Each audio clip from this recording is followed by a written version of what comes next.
찬송 부르겠습니다. 480장입니다. 찬송가 480장 부르겠습니다.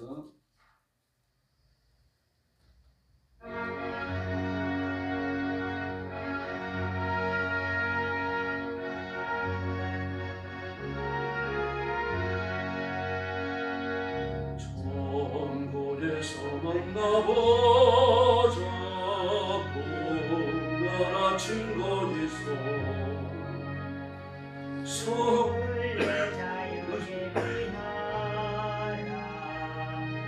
놓쳐지지 않도록 만나보자 저 집에는 저 천국문에서 만나보자 그날 아침 거문에서 만나자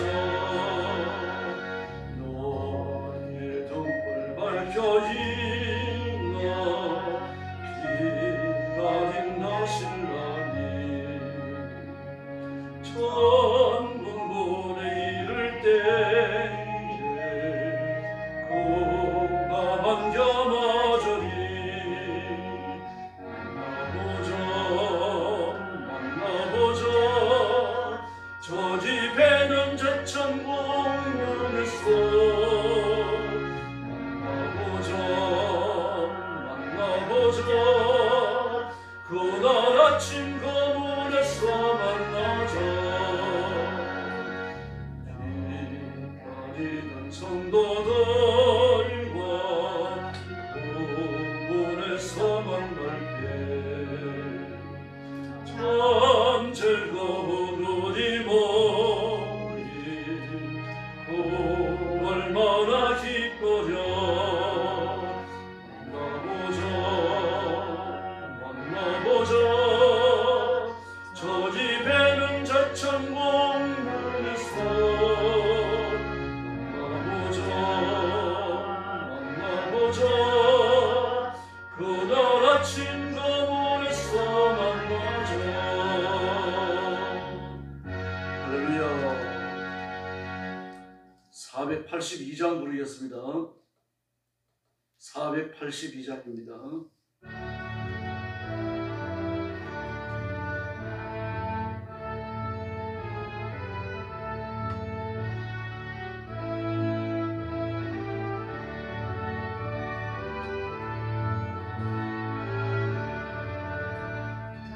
즐거운 노래를 높이 불러서 이 세상 사는 동안 주 찬양하겠네 목초 실산에 올라 멀리 바라보니 나 건너갈 요단강 뚜렷이 보이네 참 아름다운 곳 널 높이 부르세 한동의 소망 주신 주 찬양하여라 참 아름다운 곳 함께 부르세 한동의 기쁨 주신 주 찬양하여라 참 즐거운 노래를 높이 불러서 내 영혼 구원하신 주 찬양하겠네 땅 위에 성도들이 부르는 노래 저 하늘 천사들 다 환호하겠네 참 아름다운 곳 널 높이 부르세 하늘의 소망 주신 주 찬양하여라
할렐루야.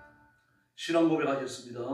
나는 전능하신 아버지 하나님 천지의 창조주를 믿습니다.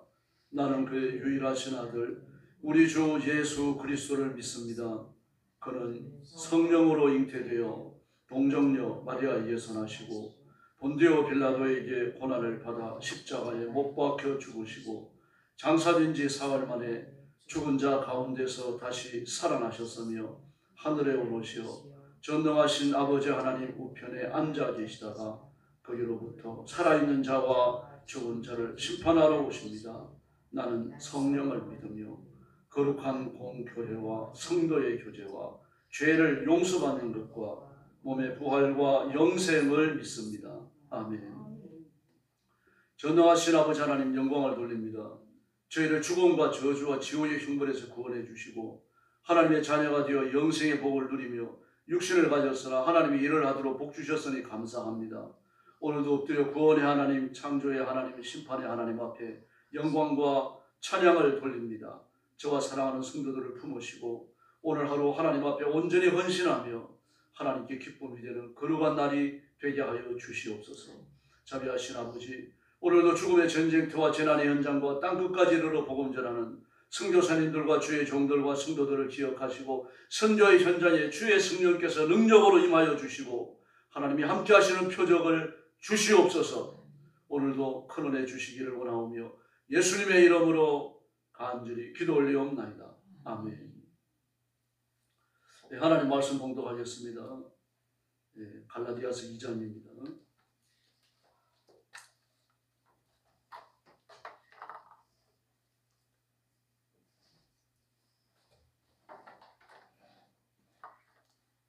갈라디아서 제2장 1절 말씀부터 제가 먼저 공독합니다.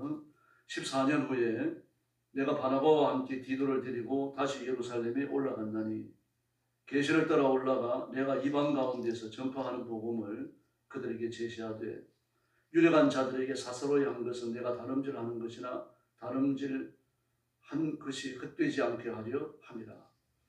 그러나 나와 함께 있는 헬라인 디도까지도 억지로 할례를 받게 하지 아니하였으니 이는 가만히 들어온 거짓 형제들 때문이라.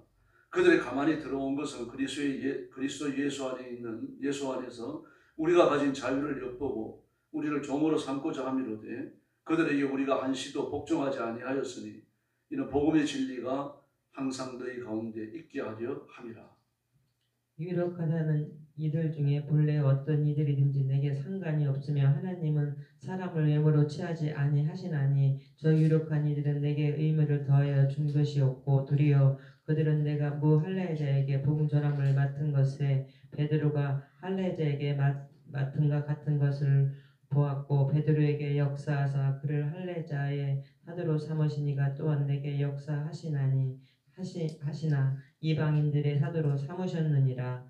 또 기둥같이 여기는 야고보와 게바와 요한도 내게 주신 은혜를 알므로 나와 바나바에게 친교의 악수를 하였으니 우리는 이방인에게로 그들은 할례자에게로 가게 하려 함이라. 다만 우리에게 가난한 자들을 기억하도록 부탁하였으니 이것은 나도 본래부터 힘써 행하여 왔노라.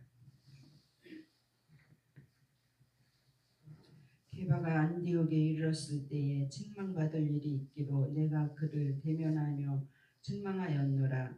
야고보에게서 온 어떤 이들이 이르길 전에 게바가 이방인과 함께 먹다가 그들이 오매 그가 할례자들을 두려워하며 떠나 물러가매 남은 유대인들도 그와 같이 외식함으로 바나바도 그들의 외식에 유혹되었느니라. 그러므로 나는 그들이 복음의 진리를 따라 바르게 행하지 아니함을 보고 모든 자 앞에서 게바에게 이르되 내가 유대인으로서 이방인을 따르고 유대인답게 살지 아니하면서 어찌하여 억지로 이방인을 유대인답게 살게 하려느냐 하였노라. 우리는 본래 유대인이요 이방제인이 아니로되 사람이 의롭게 되는 것은 율법의 행위로 말미암이 아니요 오직 예수 그리스도로 믿음으로 말미암은 줄 알므로 우리도 그리스도 예수를 믿나니 이는 우리가 율법의 행위로서가 아니고 그리스도를 믿음으로서가 아니고 그리스도를 믿음으로써 의롭다함을 얻으려 함이라. 율법의 행위로서는 의롭다함을 얻을 육체가 없느니라. 만일 우리가 그리스도 안에서 의롭게 되려 하다가 죄인으로 드러나면 그리스도께서 죄를 짓게 하는 자냐 결코 그럴 수 없느니라. 만일 내가 헐었던 것을 다시 세우면 내가 나를 범법반차로 만드는 것이라. 내가 율법으로 말미암아 율법에 대하여 죽었나니 이는 하나님에 대하여 살려 함이라. 내가 그리스도와 함께 십자가에 못 박혔나니 그런즉 이제는 내가 사는 것이 아니요 오직 내 안에 그리스도께서 사는 것이라. 이제 내가 육체 가운데 사는 것은 나를 사랑하사 나를 위하여 자기 자신을 버리신 하나님의 아들을 믿는 믿음 안에서 사는 것이라. 21절 같이 봅니다. 내가 하나님의 은혜를 패하지 아니하노니 만일 의롭게 되는 것이 율법으로 말미암으면 그리스도께서 헛되이 죽으셨느니라. 아멘. 갈라디아서 2장에서 바울 사도께서는 믿음으로 의로워지는 복음의 의에 대하여 변정하고 그리고 자신과 바울의 사명이 다르다고 베드로의 사명이 다르다고 하는 것을 확정하고 있습니다. 1절에 보니까 그 뒤 14년 후에 그렇게 말합니다. 그 뒤 14년 후에 그 뒤라는 건 뭘 말할까요? 바로 자신이 다메섹으로 가는 길목에서 찬란한 광채 속에 나타나신 예수 그리스도를 만나고 그리고 거듭나 새 사람이 됩니다. 다메섹에 살고 있는 아나니아를 만나서 그 눈에 비늘 같은 것이 떨어지면서 빛을 얻죠. 이 자체가 행위 메시지입니다. 비늘이 덮여가지고 앞을 보지 못하는 건 율법 아래 있는 인간의 비참함을 보여주는 거죠. 근데 아나니아가 안수하니까 비늘이 떨어지면 빛을 봅니다. 그 예수님을 만나고 예수 믿은 이후에 일어나는 영적 변화에 대해서 바울을 설득하고 계시는 거죠. 지금. 그리고 그는 예수님의 설득 앞에 무릎을 꿇고 예수 믿기로 결심을 하고 이제는 교회를 찬양하고 예수 믿는 사람들을 죽이고 감옥에 넘겨주고 죽이는 것이 옳다고 투표하는 투표 자리에서 정인이 되어졌던 그 모든 죄들을 회개하고 새 사람이 됩니다. 그리고 나서는 곧바로 다메섹에서 예수 믿으라고 전도하다가 유대인들이 쫓겨나죠. 쫓겨났다기보다 도망을 갑니다. 테러를 가하려고 하니까 또는 사회 의도도 있었겠죠. 바울과 같이 유대 역사에 큰 획을 긋는 그런 지식인 하나가 돌아서고 나니까 유대인들은요 그게 숨을 않았던 겁니다. 두려움 같은 게 느껴졌겠죠. 그러니까 밤에 성을 탈출해서 예루살렘에 올라옵니다. 아무도 그를 만나주지 않아요. 그래서 아라비아로 내려갑니다. 3년간 있다가 그가 다시 예루살렘에 올라가는데 그때는 아무도 못 만납니다. 역시 못 만나요. 다시 길리기아 다수로 내려갑니다. 이 일이 지난 14년 후입니다. 그러므로 그는 아라비아 사화에서 3년간 있었던 것은 그에게 하나님과 독대하는 이스라엘 백성들이 광야 40년을 지냈던 것처럼 오직 하나님과만 독대하는 그 축복의 기회. 지금 목사가 되기로 하는 사람들이 신대원을 다녀야 되죠. 신학교 신대원을 다니는데 그 기간에 해당되는 겁니다. 일종의 라이센스를 얻는 하나님의 인준을 받고 그리고 바울을 만나는 모든 사람들이 이 사람이 광야 경험이 있는가 그걸 확인할 때에 내어줄 수 있는 일종의 증명서 같은 겁니다. 그래서 세례 요한도 광야에 있었죠. 예수님도 광야 생활을 하셨죠. 선지자들이 대부분 광야 생활을 합니다. 엘리야도 그랬잖아요. 광야 생활을 하죠. 엘리사도 했다고 봐야 됩니다. 이런 전례를 쫓아가지고 그런 광야에서 오직 하나님과만 만나는 겁니다. 광야에서 3년을 있어야 되니까 먹는 게 얼마나 척박했겠어요. 그 세례 요한도요. 그 메뚜기라고 그랬는데 메뚜기가 아니라 취업 열매죠. 그 석청이라고 했는데 석청이 아니고 돌수난이 떨어져가고 자연 발효되어지는 그 대추 야자입니다. 이걸 주식으로 사온 겁니다. 그리고 저는 그 광야에서 물이 없어가지고 죽어 넘어진 약대 시체에서 가죽을 벗겨가지고 그걸 몸에 걸치고 다녔고요. 아주 척박하게 사는 그 삶이 아마 몇 년간 계속됐을 거거든요. 어쩌면 20몇 년간 계속됐을지도 모르죠. 그리고 문명과 완전히 동떨어졌습니다. 바로 이렇게 하나님과만 만나고 하나님과만 은혜를 나누고 그 영성이 얼마나 깊어졌겠어요. 그래서 세상에 두려운 것이 없는 거죠. 만나는 모든 사람들을 책망하고 야단을 치고 그래 하나님 입이 되어졌으니까요. 그러면서 병자를 고치고 강력한 권세가 나타납니다. 예수님도 마찬가지셨죠. 광야 40일간 금식을 하시면서 오직 하나님과만 독대합니다. 바울 사도도 마찬가지입니다. 바로 이런 전례를 쫓는 거죠. 하나님의 사람이 되기 위한 전례를 쫓아서 아라비아 광야에서 33년을 지냈는데 그 삶이 광야의 삶이라고 하는 거야. 우리가 상상할 수 있는 그런 수준을 넘어서요. 늘 죽음에 직면해야 되는 그런 고통인 거죠. 그러면 이슬에 내리지 않는다면 사실 죽는 겁니다.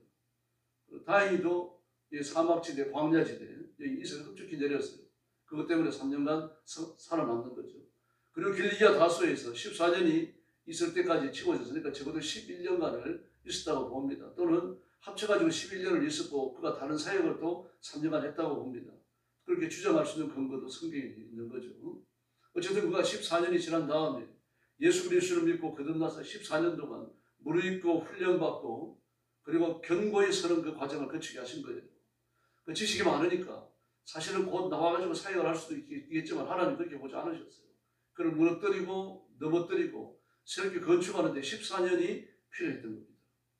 그리고 나서 그가 비로소 안디옥을 거쳐가지고 예루살렘에 올라갑니다. 그래서 이제 그 빌리기아 다소의 생활이 약 한 7년 어간이었다. 7, 8년 어간이었다고 보는 사람들은 안디옥 교회 사역을 적어도 한 3년간 한 이후에 그리고 예루살렘에 올라간 걸로 봅니다. 어쨌든 뭐 이랬든 저랬든 우리가 바울을 만나기까지 자세한 연수를 계산하기 어렵습니다만 어쨌든 그 정도 되어집니다. 그래서 오늘 1절에 14년이라고 말을 한 겁니다. 14년이 지난 다음에 그가 무익을 대로 무익은 거죠. 그리고 바나바와 디도와 함께 올라가요.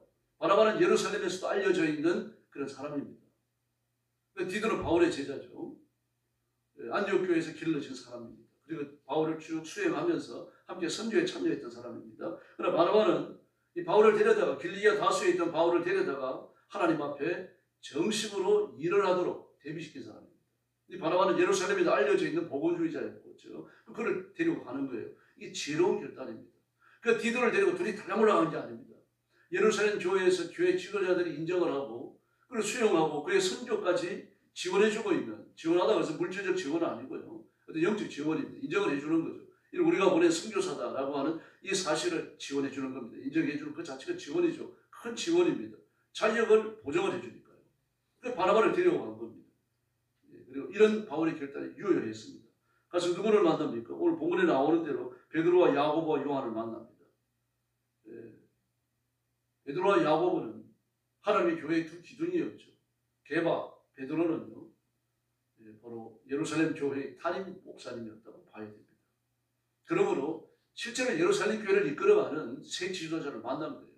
다른 분들은 지명도가 없었다는 그런 뜻은 아니고 예루살렘 교회에서 주로 지도적 역할을 하는 분들이 그 세 분이었고 게바가 베드로가 그들의 대표였습니다. 그리고 다른 선교사님들은 그 다른 제자들 사도들은 주로 선교 사역에 내몰려 있었어요. 뭐 북아프리카에도 가고 인도에도 가고 말입니다. 그리고 그 로마적 아시아 지역 그 전역으로 복음을 전하기 위해서 다녔던 것입니다. 그러므로 예루살렘에 머무는 분들이 거의 없었을 거예요. 그래서 그들을 만나가지고 그리고 자기가 전한 복음에 대해 설명을 합니다. 왜냐고 하면은 유대인들은 전통적으로 율법 중심의 신앙생활을 했잖아요. 예수 믿는 유대인이 이게 안 깨집니다. 하나님께서 베드로를 보내가지고 고넬료 가정에 가서 그들에게 복음을 전하고 세례받게 하고 성령받게 하는 이 일련의 중요한 일을 계획하셨는데 여기에 베드로를 보내야 되는데 그 베드로가 어떻게 응답을 해야 될지 하나님 아시는 거 아닙니까? 그래서 그 바닷가, 그 지중해 해변이죠. 요빠요. 그 바닷가 해변 도시의 피장이 시몬, 가족 가지고 여러 가지 작업을 하는 그 피장이 시몬의 집에 있던 베드로에게 3번 환상을 보여주시잖아요. 왜 보여주십니까? 그걸 설득하시는 거예요. 이방인이 너를 데리러 올 텐데 그를 따라가서 이방인이 복음 전해라. 이러면서 선교가 시작된다는 걸 하나님께서 온 세상에 공식적으로 선포하시는 거죠. 베드로의 사역이 사실 그래서 중요한 겁니다. 선교의 문을 연 사람이 베드로예요. 그래서 그거 하나님께 설득되어 있었죠. 그걸 왜 보여주는지 자기도 몰랐어요. 나중에 고넬료의 집에 가서 아는 거 아닙니까? 아, 이래서 하나님께서 그 환상을 3번이나 보여주셨구나. 이 정도입니다. 이렇게 이스라엘 사람들이 예수 믿었어도요. 이방인이 복음 전해야겠다 열정이 약했어요. 그 열정에 붙들린 사람들은 그리 많지 않았습니다. 그래서 하나님께서 오순절날 그 모인 120문도가 그 15개 언어권에서 온 사람들이 전부 자기 나라의 말로 알아들을 수 있도록 그들로 하여금 기도를 뭘로 바꿉니까? 설교로 바꾸시잖아요. 그리고 그리스도의 십자가와 부활에 대해 가지고 강력히 메시지를 전하게 하시고 그들 전부 놀랍니다. 하나님의 큰 일을 우리가 듣는 거예요. 이렇게 말해서 복음의 전도가 아주 강압적으로 강력한 권세를 가지고 일어났던 거죠. 그들이 자기가 사는 지역으로 돌아갔고요. 그리고 성령에 이끌리는 12사도들 중에 대부분 외국에 나가서 선교했습니다. 이분들이 가서 선교를 하고 그리고 이것이 옳다는 것을 확정적으로 보여주는 것이 베드로였어요. 베드로의 설득이 왜 중요합니까? 그 교회 지도자였기 때문입니다. 그런 중요한 것을 결정하는데 가장 마지막 도장을 찍는 사람이니까 하나님이 그를 설득하시고 이방인에게 복음 전할 문을 열어주신 거죠. 그런 다음에 바울에게 그를 안디옥 교회에서 부르신 다음에 내가 이방인들과 이방의 임금들에게 복음을 전하기 위해서 너를 불렀다. 그 말씀을 주시면서 선교하러 나가라 명령을 하시잖아요. 그래서 교회는 바울과 바나바를 따라 세웁니다. 그리고 나서 이제 선교가 본격적으로 이루어지는 거죠. 본격적으로 이루어지는데 가는 데마다 유대인들이 모이는 회당을 먼저 들어갑니다. 왜냐하면 복음을 전하는 그 최초의 장사가 매우 중요하죠. 시장에 가가지고 아무렇게나 복음을 전하는 게 아닙니다. 만나는 사람마다 예수 믿으라고 권한 게 아니에요. 회당에 유대인들이 모이죠. 유대인들이 모이니까 모인 사람 앞에서 복음을 가르치는 것보다 쉬운 거죠. 더구나 예수님에 대해서 율법에 대해서 자세히 알고 있는 바울 사도 아닙니까? 그리고 율법주의자들이 그 율법주의적 관행에서 벗어나 예수 믿게 하는 것, 그 누구보다도 잘 알고 있는 사람이 바울입니다. 그리고 유대인들이 복음을 먼저 전해요. 또 영적인 원리를 알았기 때문입니다. 예수님이 말씀하셨잖아요. 나는 이방인을 위해서 온 것이 아니다. 이스라엘 집에 잃어버린 양을 찾기 위해서 왔다. 그렇게 말씀하셨죠. 그리고 시돈에 가셨을 때도 말씀하시잖아요. 그 악한 영에 눌림을 받아가지고 고통당하는 딸을 치료하려고 온 그 수르모니게 여자 헬라 여인에게 뭐라 그러십니까? 자네들의 떡을 취하여 개들에게 던지기 마땅치 않다. 내 첫 번째 복음의 상대는 유대인이다. 바울은 이 교훈을 뼈저리게 알고 있었어요. 그래서 어떻게 합니까? 가는 데마다 유대인들에게 먼저 복음 전하는 겁니다. 예수님의 예를 따르는 거죠. 그러면서 그들에게 회심이 일어나고 그리스도의 복음에 대해 가지고 소문이 나니까 이방인들이 들어와서 바울을 만나고 그러면서 거듭나 새 사람이 되고 교회가 설립되고 뭐 이런 일들이 일어나면서 아주 그 수월치 않은 복음의 물결이 아시아 지역, 로마령 아시아 지역에서 일어난 겁니다. 로마령 아시아 지역은 지금의 튀르키예입니다. 그게 중심지예요. 물론 이제 유럽의 이 동남부까지 포함되어집니다만 그 지역은 별로 넓지 않아요. 주된 지역이 튀르키예. 이 복음의 물결이 막 거세게 일어나고 가는 데마다 교회가 설립되고 이방인들이 주님 앞으로 돌아오고 이런 역사가 예루살렘까지 들려질 수밖에 없죠. 그 당시 그게 전부 다 우리 하나의 상권이에요. 상권이니까 장사하는 사람들이 얼마나 드나들겠어요. 장사하는 사람들을 통해 가지고 외국의 수분이 들어오는데 그들이 첫 번째로 전하고 막 입에 침이 튀도록 말입니다. 열렬하게 이 전하던 것이 복음이었어요. 예루살렘에 와서 그런 이야기를 하고 이거 다 들을 거 아닙니까? 더구나 이게 바울을 통해서 일어났다.